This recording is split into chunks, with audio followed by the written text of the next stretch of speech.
एक प्रतिदिन सकाळे जल पियांतु। 2 सबुबेले स्वच्छ और पौष्टिक खाद्य खांतु। 3 दिनकू कम से कम 30 मिनिट अभ्यास करंतु। 4 अधिक तला मीठा और तेलारी खाद्य विलंब करंतु। 5 प्रतिदिन सुखिबा समय निश्चित करंतु।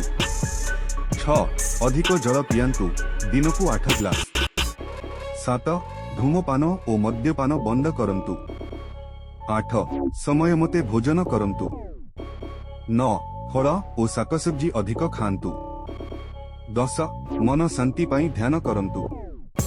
11 दिगर समय स्क्रीन रे देखिबारु बचंतु। 12 दिनकू किछि समय प्रकृति सहित बितांतु। 13 नियमित चिकित्सक परीक्षा करांतु। 14 चिंता और तनावरु दूर रुहंतु। 15 मसूर और चिकेन रो भल प्रमाण रे प्रोटीन नियंतु। 16 धूली धुआं ठारू दूरे रुहंतु।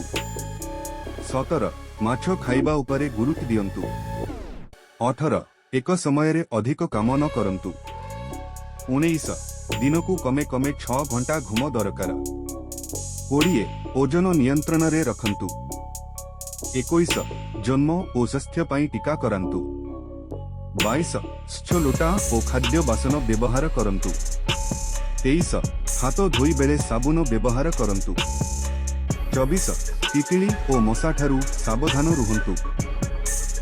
25 ग्रीष्म काल रे अधिक जल और ओरस पियांतु। 26 एसी और फ्रिज रे थिबा खाद्य ठीक भावे गरम करी खांतु। 27 रोग लक्षण देखादेले बेले बेले चिकित्सक पखरे जांतु।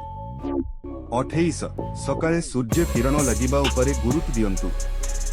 29 आपनक मनपसंद हॉबी रे समय बितांतु। 30 सबु बेले स्वस्थ और खुशी रहिबा चेष्टा करंतु। एही सहज अभ्यास गुड़िक अनुसरण कले जीवन रे स्वास्थ्य और समृद्धि आसी परिबो।